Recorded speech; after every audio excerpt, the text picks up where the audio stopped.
హరే కృష్ణ. శ్రీకృష్ణ పరమాత్మ అర్జునుడికి అందించిన జ్ఞానామృతంలో 5వ అధ్యాయం కర్మ సన్యాస యోగం. ఇది ఒక విలక్షణమైన అధ్యాయం. పైన ఆకాశం నిర్మలంగా ఉన్నా కింద యుద్ధరంగం అలజడితో ఉన్న వేళ అర్జునుడి మనసులో ఒక సుడిగుండం మొదలైంది.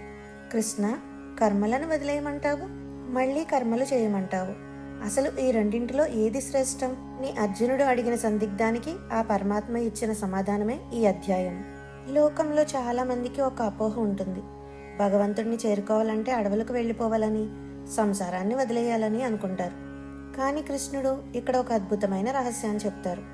సన్యాస కర్మ యోగశ్చ నిశ్రేయ సకరావుభౌ అంటే సాంఖ్యయోగంలో చెప్పినట్లుగా కర్మలను వదిలిపెట్టడం, ఇప్పుడు ఈ కర్మయోగంలో చెప్పినట్లుగా కర్మలను భగవదర్పితం చేయడం, ఈ రెండు మోక్షానికి దారితీసేవే. కానీ కర్మలను చేస్తూ ఫలితాన్ని ఆశించకపోవడమే అత్యంత సులభమైన శ్రేష్టమైన మార్గమని ఆ పరమాత్మ ఉద్ఘాటించారు. అర్జునుడి అంతర్మదనం కేవలం యుద్ధం గురించి మాత్రమే కాదు, అది మన నిత్య జీవితంలోని అశాంతికి ప్రతిరూపం. కృష్ణుడు 5వ అధ్యాయంలో కేవలం పనిచేయడం గురించి మాత్రమే చెప్పలేదు. ఆ పని చేసేటప్పుడు తన కర్తృత్వ భావన అంటే నేనే చేస్తున్నాను అనే అహంకారం ఉండకుండా ఎలా ఉండాలో వివరిస్తూ ఒక అద్భుతమైన సూత్రాన్ని చెబుతారు. నైవ కించిత్ కరోమీతి యుక్తో మన్యేత తత్వవిత్ అంటే ఈ శ్లోకంలో చెప్పినట్లుగా సత్యం తెలిసిన వారు తాను ఏమీ చేయడం లేదని భావిస్తారు. ఇది వినడానికి విడ్డూరంగా అనిపించవచ్చు. మనం పనులు చేస్తుంటే ఏమీ చేయడం లేదని ఎలా అనుకుంటాం? ఇక్కడే ఆ పరమాత్మ పశ్యన్ శృణ్వన్ స్పృశన్ జిగ్రన్ అంటే చూస్తూ, వింటూ, తాకుతూ, వాసన చూస్తూ ఇటువంటి పనులన్నీ ఉదహరిస్తూ ఇవన్నీ కేవలం ఇంద్రియాలు వాటి వాటి విషయాల్లో ప్రవర్తిస్తున్నాయని, నేను వీటికి సాక్షిని మాత్రమే అని గ్రహించమని చెప్తారు. దీనిని అర్థం చేసుకోవడానికి ఒక ఉదాహరణ చూద్దాం. ఒక యంత్రం పనిచేస్తుంది అంటే దానికి విద్యుత్ అవసరం. విద్యుత్ లేకపోతే యంత్రం తిరగదు. కానీ యంత్రం చేసే పనులకు విద్యుత్ బాధ్యత వహించదు. అలాగే నేను పని చేస్తున్నాను అని విద్యుత్ అనుకోదు. మనలో ఉన్న ఆత్మ కూడా ఆ విద్యుత్ వంటిదే. న కర్తృత్వం న కర్మాణి లోకస్య సృజతి ప్రభుః అంటే పరమాత్మ ఎవ్వరికి చేస్తున్నాననే భావాన్ని ఇవ్వరు.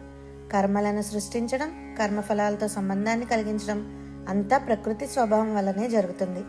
మరి మనకు కష్టసుఖాలు ఎందుకు వస్తున్నాయి అంటే అజ్ఞానేనా వృతంజ్ఞానం తేన ముహ్యంతి జంతవః అనే శ్లోకంలో చెప్పినట్లుగా అజ్ఞానం చేత జ్ఞానము కప్పబడి ఉండడం వల్ల జీవులు మోహానికి లోనవుతున్నారు, అంటే భ్రమపడుతున్నారు. ఒక స్ఫటికమణి పక్కన ఎర్రటి పువ్వు పెడితే ఆ మణి కూడా ఎర్రగా కనిపిస్తుంది. కానీ నిజానికి మణి రంగు మారలేదు, కేవలం పువ్వు రంగు దానిపై ప్రతిఫలిస్తోంది అంతే. అలాగే అజ్ఞానం వల్ల మనం కర్మలను మనకు ఆపాదించుకుంటున్నాము. తద్బుద్ధయస్తదాత్మానస్తన్నివిష్టాస్తత్పరాయణాః అంటే ఎవరి బుద్ధి పరమాత్మ యందే ఉందో, ఎవరి మనస్సు ఆయనలోనే లీనమైందో, ఎవరికి ఆయనే సర్వస్వమో అటువంటి వారు జ్ఞానం చేత పాపాలను కడిగేసుకొని తిరిగి పుట్టని స్థితిని అంటే మోక్షాన్ని పొందుతారు. బాహ్య స్పర్శేష్వ సక్తాత్మ విందత్యాత్మని యత్సుఖం బయట ఉన్న వస్తువుల మీద ఆసక్తి లేనివాడు తన అంతరాత్మలోనే అక్షయమైన సుఖాన్ని పొందుతాడు. బ్రహ్మముతో అనుసంధానమైన మనస్సు కలవాడు శాశ్వతమైన ఆనందాన్ని అనుభవిస్తాడు. మనకు బయట దొరికే ఏ సుఖమైనా సరే అది రావడానికి ఒక కారణం ఉంటుంది, పోవడానికి ఒక సమయం ఉంటుంది. కానీ అంతర్గత సుఖానికి అంతం లేదు. మనసును ఎలా గెలవాలో చెబుతూ యతేంద్రియ మనోబుద్ధిర్ మునిర్ మోక్షపరాయణః అని కృష్ణుడు ఒక సాధనను ఇక్కడ సూచించారు. ఇంద్రియాలను, మనస్సును, బుద్ధిని అదుపులో ఉంచుకున్న ముని భయక్రోధాలను విడిచిపెట్టి ఎప్పుడూ ముక్తుడిగానే ఉంటాడు. విగతేచ్ఛ భయక్రోధో అంటే కోరికలు, భయం, కోపం లేని స్థితి అని అర్థం. ఇది ఒక్క రోజులో వచ్చేది కాదు, నిరంతర అభ్యాసం వల్ల కలిగే ఒకానొక విలక్షణమైన ప్రశాంతత. ఈ అధ్యాయం మనకు నేర్పే పరమసత్యం ఒక్కటే. శాంతి అనేది బయట ఎక్కడో దొరికే వస్తువు కాదు, అది మన అంతరాత్మలో దాగి ఉన్న నిధి. జీవితం అనే యుద్ధరంగంలో మనం గెలవాల్సింది ఎదుటివారిని కాదు, మనలోని అశాంతిని. మనం పనులను వదిలేయాల్సిన అవసరం లేదు. మన పనుల వెనుక ఉన్న నేను అనే అహంకారాన్ని, నాకు ఇది కావాలి అనే స్వార్థాన్ని వదిలేస్తే చాలు. ఆ పరమాత్మ చెప్పినట్లు జ్ఞానాగ్ని దగ్ధ కర్మాణం అంటే జ్ఞానం అనే అగ్నిలో మన కర్మలన్నింటినీ దహించి వేసినప్పుడు మనసు నిర్మలమైన ఆకాశంలా మారుతుంది. ఒక చిన్న దీపం చీకటిని ఎలా పారద్రోలుతుందో ఈ అధ్యాయంలోని విగతేచ్ఛ భయక్రోధః అంటే కోరిక, భయం, క్రోధం లేని స్థితి అనే సూత్రం మన జీవితంలోని అయోమయాన్ని తొలగిస్తుంది. మనం దేనికి భయపడనక్కర్లేదు, దేనికోసం అర్రులు చాచనక్కర్లేదు. ఎందుకంటే మనందరికీ పరమమిత్రుడైన పరమాత్మ సుహృదం సర్వభూతానంగా మనలోనే ఉన్నారు. లోకంలో ఉంటూనే లోకాతీతంగా బతకడం ఎలాగో నేర్పే ఈ కర్మ సన్యాస యోగం మనల్ని ఒక సాక్షిగా నిలబెడుతుంది.